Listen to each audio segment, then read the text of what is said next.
Stop being addicted to your own potential. One of the most dangerous psychological traps is becoming addicted to your own potential. Because there are many addictions out there: dopamine, social media, your phone. But if you're addicted to your potential, you have a real issue. Why? Because potential allows you to imagine an extraordinary future, a wonderful, amazing life without having to do the work. And that is what exactly hinders you from achieving this future. For an extraordinary future, you need to do extraordinary work. And I don't mean hustling. I just mean if you want a different life than all the others around you, you gotta do different actions than all the others around you. That's very clear. And I think it's a very misunderstood topic in the whole spiritual scene, because just from imagining what you want, you will not get there. It's just the first step in like a marathon, and you need it all. You need the imagination, you need the action, and then you can achieve what you want. And it's such a shame, because I think that a lot of people do have a lot of potential, but not a lot of people are using their potential. Why? I think that just the opportunity that they know they have this potential gives them peace. Because if they would actually have to prove their talent in the real world, they could get rejection, they could get negative feedback. But as long as they have this idea of, I know if I just would, I could, it keeps a lot of people stuck. Because as long as your dream remains a possibility, it remains perfect. It cannot be criticized, it cannot disappoint you, it cannot fail. So it's always this perfect illusion. And I think that a lot of people are actually suffering because of it, because of this potential and this dream, this imagination. And that is exactly why so many intelligent people stay stuck for years.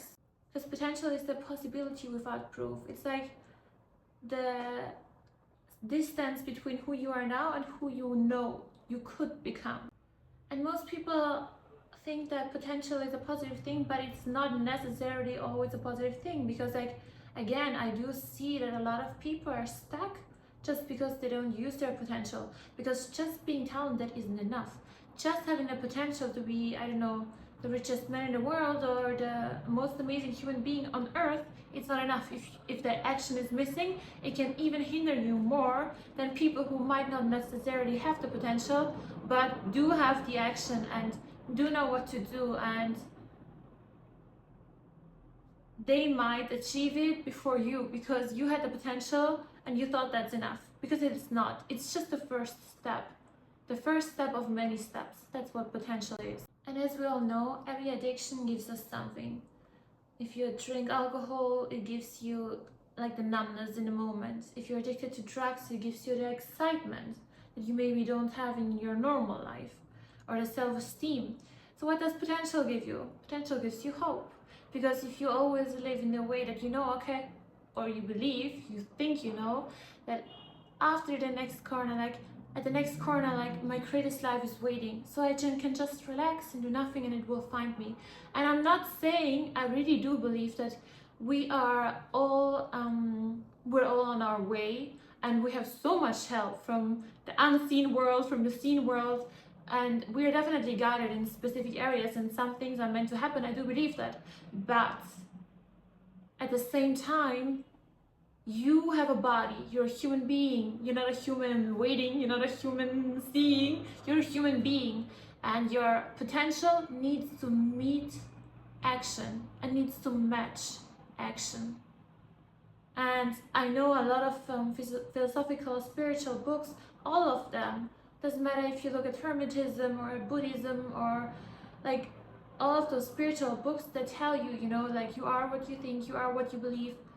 But just that you know, but just the fact that you know you could achieve something or you could be something doesn't mean you're someone. Like if I sit here and every day I'm thinking about, I know like I'm very tall, I have like good muscles, I have a very healthy body, I know I have the potential to be a really good runner, and I do.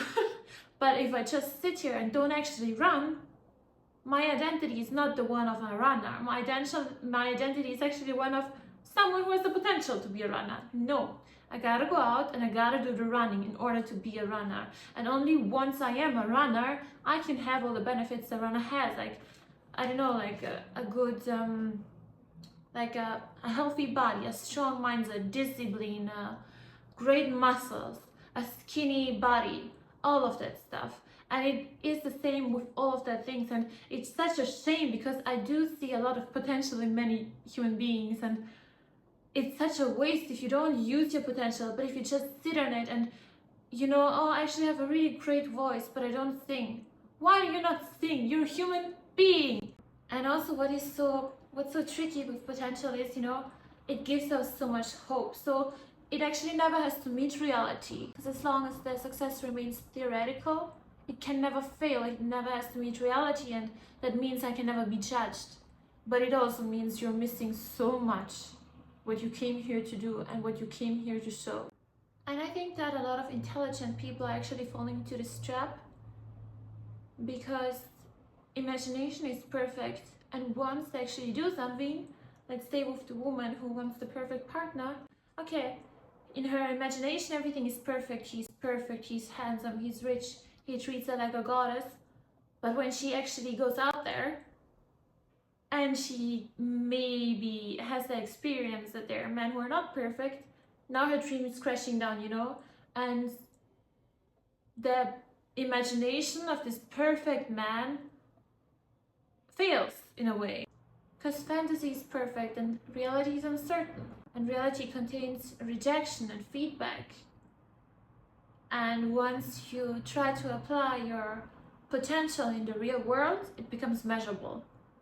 And that can make you vulnerable, or it can question your beliefs, or mostly your identity. It can question your identity.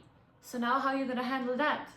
I really do believe a lot in applied spirituality.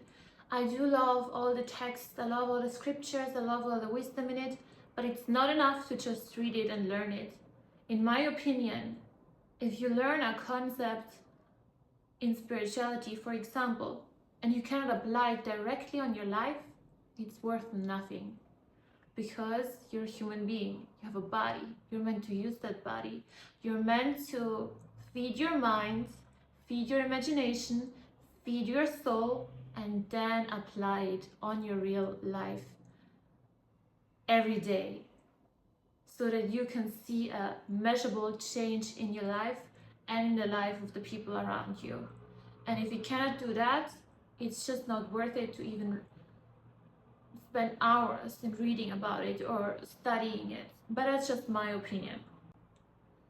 So instead of spending so much time thinking about what kind of future do I want, you should ask yourself, what would this version of me who already has that future do every day?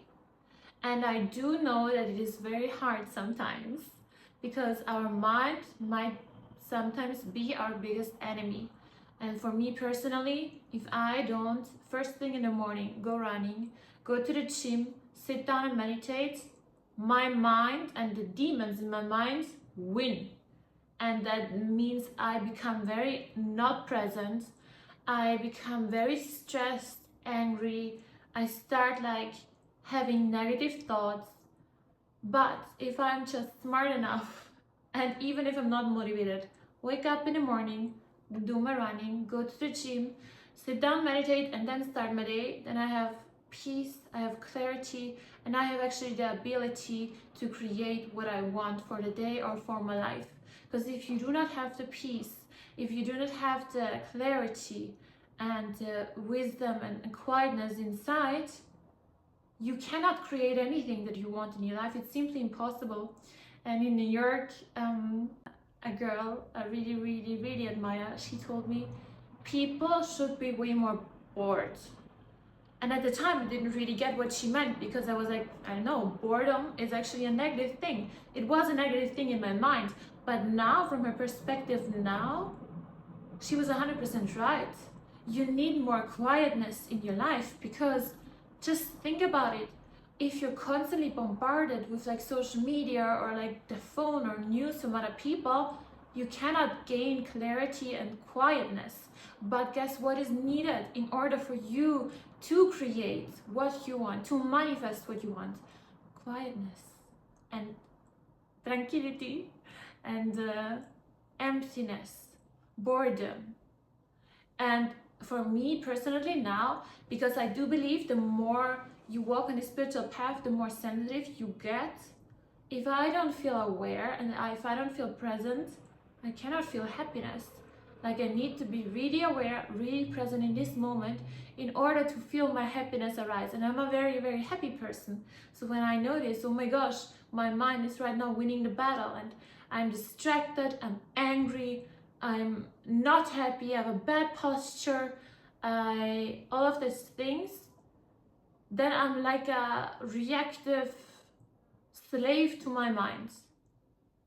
But when I win the battle with my mind, and you have a battle with your mind every day, and I do what I need will give me all those things in order to be quiet, in order to be calm, in order to have clarity, then I have the opportunity to really create what I want. And then I see all those positive changes in my life. So why do we love learning more than doing? Because watching a video feels productive. Learning something, reading something feels productive. Reading another book feels productive. But there's a difference between preparation and action, because preparation has an end and action does not. With action, for action, you need to show up every day. And a lot of people fear this commitment because it's not always comfortable, obviously. With preparation, you can gaslight yourself by saying how productive you were, but actually you didn't do the action. So obviously it's very helpful and it's very necessary sometimes, but without the action, preparation means nothing. Many people don't want success, they just want the identity of someone who might or could be successful. Because the real success, it demands sacrifice and discipline and change. Well, potential just means you gotta have imagination, and that's it. But it's just the first step. It's not the whole game. So what are the costs of people who do have potential and are satisfied with the knowing they do have potential but don't act on it? Well, years pass, you had the idea to write a book, nothing happened, 5 years are gone. Or you had the idea or you want to become an actress, but you don't audition, years pass. And it's the same with everything. You want to do music, but you feel like you're not quite sure how. Years pass and nothing changes. And that's not the goal, because everything you do should change and have a measurable change in your life. And if it doesn't, there's something wrong with the technique. So do not risk. Do not risk reality just because protecting potential seems to be more comfortable, because you will regret it after a while. And the good thing is, no matter what you do, once you start to change your habits, and you just need to be better 1% every day, only 1% better every day is completely enough. If you want to go to the gym and you want to start, just go to the building and go home and do it every day until one day you might think, okay, I'm already here, I can also work out. That's enough, just 1% better. But the thing is, what you gain for this discipline, what you gain for these changes is so much more valuable than all the things that laziness or potential alone could ever offer you. Really, because especially after you went to a lot of retreats or trips or whatever, you really start to value the right things in life, and you start to feel like, at least me, I feel like, oh my gosh, how could I ever live with all this madness? How could I ever live with all this madness? It's insanity. It really is. Because if you do not have the luxury to have peace of mind and the luxury to sit down and eat and just do that without being tortured by a negative mind, if you don't have the luxury to be with a partner and just admire this person without your mind who's torturing you constantly, If you don't have that, you have nothing. You have absolutely nothing, and there's no pleasure in the world that could fill this hole. Wisdom without action is entertainment. Knowledge without action is decoration. And as much as I respect everything theoretical in spirituality, and I think it's so important to know about it and learn about it, but applied spirituality is applying all your knowledge onto your next step and to act exactly like that. It's not asking the universe for another sign. It is expressing your values through your next action and acting accordingly to your newfound belief. Transformation begins the moment an idea turns into a behavior. If you don't do that, you're wasting your time. So today or tomorrow, just ask yourself one question. If I would stop protecting my potential, what would be the first action I would do?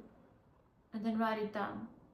And then just do it before your mind is trying to interfere, before your mind is trying to negotiate with you. Just do it. So potential is beautiful, but potential has no value until it becomes reality. Your future will not be built by the person you imagine becoming.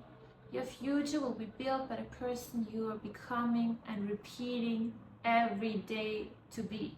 The person you choose to be, the patterns you choose to do, this is the person who is building your future, not the one in your mind. Stop collecting possibilities and start collecting evidence.